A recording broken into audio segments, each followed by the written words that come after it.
Zero to God level अर्थात martial God space अर्थात शून्य से ईश्वर स्तर तक। अध्याय 3198। नमस्कार, आप कहानी में खो जाएं उससे पहले चैनल को सब्सक्राइब करें और नोटिफिकेशन ऑन करें। धन्यवाद। ये ज़िवेन का 8वें क्षेत्र के मास्टर से लड़ने का पहला मौका नहीं था, लेकिन इस बार वह अधिक आश्वस्त थे। वह पहले से कहीं अधिक मजबूत था और डार्क सम्राट स्पिरिट सम्राट से कमजोर था। सबसे महत्वपूर्ण बात यह है कि डार्क सम्राट गंभीर रूप से घायल हो गया था। वह अधिकतम 10 चालें ही टिक पाएगा, बस 10 चालें। ये ज़िवेन को लंबी अवधि के बारे में सोचने की जरूरत नहीं थी। वह अपनी पूरी ताकत से लड़ सकता था। यदि वह इन 10 चालों में जीवित रह सका तो वह जीत जाएगा। डार्क सम्राट की युद्ध शक्ति भयानक थी, लेकिन यही कारण था कि वह एक मट्ठा बन गया। पलक झपकते ही ये ज़िवेन पहले से ही अंधेरे सम्राट के सामने था। ये ज़िवेन के अचानक हमले का सामना करते हुए डार्क सम्राट की आंखें गुस्से से चौड़ी हो गईं। उसके पूरे शरीर से एक अंधेरी शक्ति उत्सर्जित हो रही थी। पूरे ब्रह्मांड में सारा समय, सारा स्थान जम गया था। यह अंधेरा फैल गया और ये ज़िवेन उसमें गिर गया। ऐसा लग रहा था मानो वह किसी दलदल में गिर गया हो। इसका फायदा उठाते हुए डार्क सम्राट ने अपने ही कानूनों को हिलाते हुए कुछ बुदबुदाया। उसकी सारी शक्ति और आत्मा तुरंत प्रज्वलित हो उठी। फिर उसने ये ज़िवेन की ओर एक मुक्का मारा। भयानक शक्ति एक पल में फूट पड़ी। उनकी लड़ने की क्षमता एक पल में चरम पर पहुंच गई। ये सचमुच भयावह था। ये ज़िवेन ने एक लंबी दहाड़ लगाई। उसके पूरे शरीर से तलवार की आभा निकल रही थी और वह इस काली शक्ति को काटता रहा। साथ ही वह मात नहीं खाना चाहता था। उसने अपनी मुट्ठी भींच ली और मुक्का मार दिया। मुट्ठी की ऊर्जा ने आकाश को छेद दिया और शून्य को चकनाचूर कर दिया। उस अत्यंत शक्तिशाली आभा ने डार्क प्रांत की भूमि को ढक लिया। वह उछला और डार्क एम्परर से टकरा गया। टकराना, भयानक शक्ति फैल गई। दोनों की मुट्ठियां टकरा गईं। उन्हें कोई नहीं रोक सका। दोनों ने अपनी अपनी शक्ति को चरम सीमा तक बढ़ा लिया था। डार्क सम्राट का शरीर थोड़ा हिल गया। उन्हें लगा कि उनकी चोटें काफी खराब हो गई है। ये ज़िवेन की ताकत बहुत भयानक थी। वह पहले से ही 7वें क्षेत्र के कई विशेषज्ञों से ऊपर था। वास्तव में वह 8वें क्षेत्र के कुछ विशेषज्ञों से कमतर नहीं था। इस साधारण टक्कर ने सीधे तौर पर उसकी चोटों को बढ़ा दिया था। इस वजह से उनके पास ज्यादा समय नहीं बचा था। उसके पास केवल 10 चालें थी। यदि उसने 10 से अधिक चालों का उपयोग किया तो वह निश्चित रूप से मर जाएगा। लेकिन उसके पास और कोई चारा नहीं था। उसके विपरीत ये ज़िवेन 2 कदम पीछे हट गया। उसे अपने सीने में खून का झोंका महसूस हुआ। दोनों के बीच की टक्कर सिर्फ सत्ता की टक्कर नहीं थी, कानूनों और महान पथ का टकराव भी हुआ। इस एक मौके में दोनों पक्षों का सारा सार और समझ स्पष्ट रूप से प्रतिबिंबित हुई। ये ज़िवेन को ऐसा लगा जैसे उसने इस लड़ाई में बहुत सी बातें समझ ली हो। उसके शरीर के भीतर का रहस्यमय स्थान पागलपन से सब कुछ बता रहा था। ऐसा लग रहा था मानो ये हर चीज का निष्कर्ष निकालना चाहता हो। उनके लिए प्रत्येक आदान प्रदान का अनुभव कई वर्षों की कड़वी खेती के बराबर था। हालांकि उसे भारी कीमत चुकानी पड़ी, लेकिन उसके लिए ये सब इसके लायक था। लेकिन इससे पहले कि वह बहुत अधिक सोच पाता, इससे पहले कि वह इस सारी जानकारी को पूरी तरह से पचा पाता, डार्क लॉर्ड उस पर फिर से हमला कर चुका था। उसने एक कदम आगे बढ़ाया और ऐसा लगा मानो उसने पूरी आकाशगंगा पार कर ली हो। उसका शरीर गुप्त तकनीकों की रोशनी से चमक उठा। उसके द्वारा सीखी गई कई गुप्त तकनीकें एक पल में चमक उठी और उन सभी में महान शक्ति थी। डार्क लॉर्ड लड़ने में बहुत अनुभवी था, इसलिए वह स्वाभाविक रूप से जानता था कि एक बार उसकी चोटें खराब होने लगी तो यह एक अपरिवर्तनीय प्रवृत्ति होगी। भले ही उसने आराम करने के लिए समय निकाल लिया हो, लेकिन इतने कम समय में इसका कोई मतलब नहीं होगा। इसके विपरीत वह ये ज़िवेन को अपनी सांस लेने का समय नहीं दे सका, तो वह सीधा उस पर टूट पड़ा। बूम! उसने मुक्का मारा और डेमन विंग्स, जिसने ये ज़िवेन को पूरी तरह से सुरक्षित रखा था, तुरंत चकनाचूर हो गए। इस जोरदार टक्कर से केवल खड़खड़ाहट की आवाज आई। हर जगह चिंगारियां उड़ गईं और दोनों सम्राट लॉर्ड्स के शरीर हिंसक रूप से हिल गए। साथ ही दोनों के शरीर से खून बिखर गया। डार्क लॉर्ड का शरीर पहले से ही गंभीर रूप से घायल था। एक और जोरदार टक्कर से उसके शरीर के घाव खुल गए और हर जगह खून बिखर गया। और टक्कर में येज़िवेन का हाथ भी टूट गया और खून बह निकला। इससे वह और भी कातिलाना दिखने लगा। बीप, एक तेज फीनिक्स चीख गूंज उठी और येज़िवेन के पीछे एक फीनिक्स दिखाई दिया। एक बड़ी शक्ति उभरी और येज़िवेन के शरीर पर चोटें बिजली की गति से ठीक हो गई।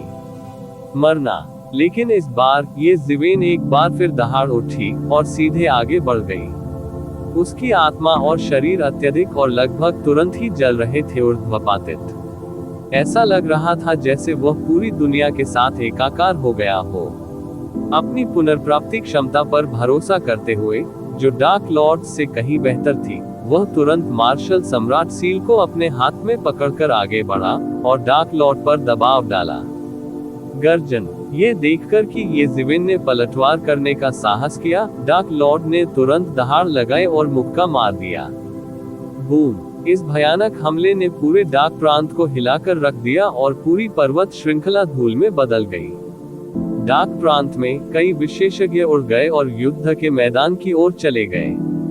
हालांकि वे नहीं जानते थे कि क्या हुआ था, वे जानते थे कि यही वह जगह है जिसके बारे में वे सबसे अधिक चिंतित थे। डार्क रेस के पास स्टोन रेस की तरह कोई पैतृक भूमि नहीं थी, लेकिन वे जानते थे कि यह पीढ़ी दर पीढ़ी चली आ रही थी। यह संपूर्ण डार्क रेस में सबसे महत्वपूर्ण स्थान था। पफ। डार्क लॉर्ड ने मुंह से खून का एक कौर उगल दिया, खांसते हुए बड़े कौर से खून खा गया। आखिरकार वह अपने चरम पर नहीं था और उसे उम्मीद नहीं थी कि येज़िवेन उससे लड़ने के लिए इस तरह की विधि का उपयोग करेगी। अंत में इस संघर्ष में उसे फिर भी बड़ी हानि उठानी पड़ी। सबसे महत्वपूर्ण बात यह है कि उनके शरीर में चोटें बढ़ गई थीं, जिससे उनकी पुरानी चोटें फिर से उभर आईं।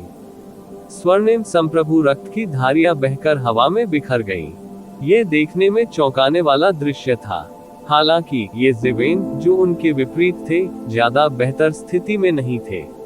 टक्कर के पीछे हटने के बल के कारण उसकी पूरी बांह खून से लथपथ हो गई थी। अगर कोई करीब से देखे तो ये भी देख सकता है कि उसकी बांह पर कई दरारें थीं। अंधेरे सम्राट की आंखें आक्रोश से भर गईं। यदि वह अपने चरम पर होता, तो उसने येज़िवेन पर कोई ध्यान नहीं दिया होता, जो 7वें क्षेत्र के चरम पर था। भले ही येज़िवेन बाहरी ताकतों पर भरोसा करते, उन्हें डर नहीं लगता। यह उसकी ताकत के कारण ही था कि वह डार्क प्रांत को डार्क ट्राइब के क्षेत्र में बदलने में सक्षम था, और फॉर्च्यून डिवाइन राजवंश ने उसके साथ कुछ भी करने की हिम्मत नहीं की। किसी को ये जानना होगा कि मानव और पत्थर प्रांतों में भी, यद्यपि उनका नेतृत्व करने वाली एक प्रमुख जाति थी, फिर भी अन्य जातियां थीं। हालांकि डार्क प्रांत में डार्क रेस प्रमुख जाति थी। अन्य जीवित प्राणियों को या तो डार्क रेस के कसाई चाकुओं से भगा दिया गया या मार दिया गया। वह 8वें क्षेत्र की अपनी ताकत पर भरोसा करता था, जो एक भयानक अस्तित्व था जो 9वें क्षेत्र से केवल एक कदम दूर था। यहाँ तक कि फॉर्च्यून डिवाइन राजवंश भी उसके साथ परेशानी नहीं उठाना चाहता था जब तक कि यह बिल्कुल आवश्यक न हो। लेकिन अब केवल कुछ ही वर्ष बीते थे और वह सुई संप्रभु द्वारा घायल हो गया था। अब एक मानव कनिष्ठ ने डार्क प्रांत पर आक्रमण किया था। यह एक संकेत था कि संपूर्ण डार्क रेस का सफाया होने वाला था। समय बदल गया था और चीजें इस तरह बदल गई थी। उसे कैसे आश्वस्त किया जा सकता था? कमजोर। जब मैं अपने चरम पर था, तब तुम उतने अहंकारी नहीं थे जितने अब हो। मैं तुम्हें एक ही झटके में कुचल सकता था। डार्क लॉर्ड ने मुंह से खून उगल दिया। आप बहुत ज्यादा बातें करते हैं। यदि आपने जितना समय खेती में बिताया है, उसका आधा भी मेरे पास होता, भले ही आप अपने चरम पर हो, तो आपको मारना उतना ही आसान होगा जितना कि मेरे हाथ उछालना। डार्क लॉर्ड आश्वस्त था, लेकिन येज़िवेन उससे भी अधिक आश्वस्त था। अब उसके पास जिस चीज की कमी थी वह थी खेती करने का समय, और जिस चीज की उसके पास कमी थी वह थी नींद। अभिमानी। अंधेरा सम्राट दहाड़ उठा। उनके संपूर्ण शरीर की आध्यात्मिक शक्ति जलने लगी। ब्रह्मांड का ये भाग प्रज्वलित हो गया। समस्त समय और स्थान किसी शक्तिशाली शक्ति द्वारा प्रज्वलित प्रतीत हो रहे थे। इस भयानक शक्ति ने ये शिवेन को एक पल में डुबो दिया। ये जिवेन के पास अपना बचाव करने का समय नहीं था और वह इससे बच नहीं सका। ये शिवेन को ऐसा महसूस हुआ जैसे उसके शरीर से खून बाहर निकल रहा है और जल रहा है। यह एक भयावह गुप्त कला थी, क्योंकि असली खतरा बाहर नहीं बल्कि उसके शरीर के अंदर था। उसने आराम करने की हिम्मत नहीं की और उसने तुरंत अपनी शक्ति का उपयोग करके अपने शरीर में रक्त को जबरन दबा दिया। उन्होंने अपने शरीर में उबलते खून को दबाने के लिए 3000 मार्शल पथों का इस्तेमाल किया। ये जिवेन राहत की सांस लेने से खुद को नहीं रोक सकी। हालांकि यह केवल एक चाल थी, प्रत्येक चाल दूसरों के विरुद्ध हजारों चालों से अधिक खतरनाक थी।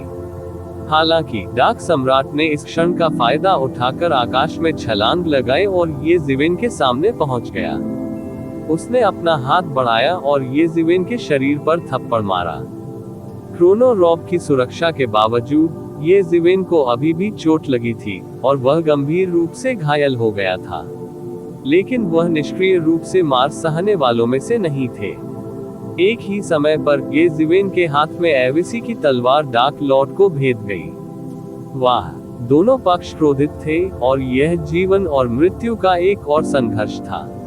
लेकिन तुलनात्मक रूप से कहें तो डार्क लॉर्ड के लिए इस तरह की लड़ाई इसके लायक नहीं थी।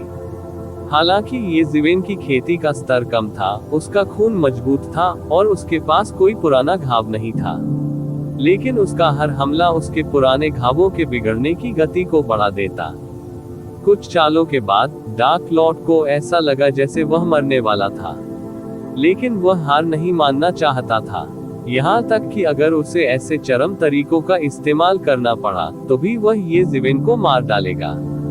ये सिर्फ उसके दिल में नफरत के कारण नहीं था, बल्कि इसलिए भी क्योंकि वह जानता था कि डार्क रेस के जीवित रहने का यही एकमात्र तरीका था। भले ही संभावनाएं कम थी, फिर भी यह निराशा से बेहतर था। डार्क लॉर्ड, चाहे आप कितनी भी चालें क्यों न अपनाएं, आप आज मर जाएंगे। मैं वह पूरा कर दूंगा जो सुई संप्रभु उस दिन करने में विफल रहा। ये जिवेन दहाड़ उठा। वह डार्क लॉर्ड से नफरत नहीं करता था, लेकिन डार्क लॉर्ड को मरना पड़ा। ये डार्क रेस का मामला था और वह नर्म दिल नहीं हो सकता था। बूम!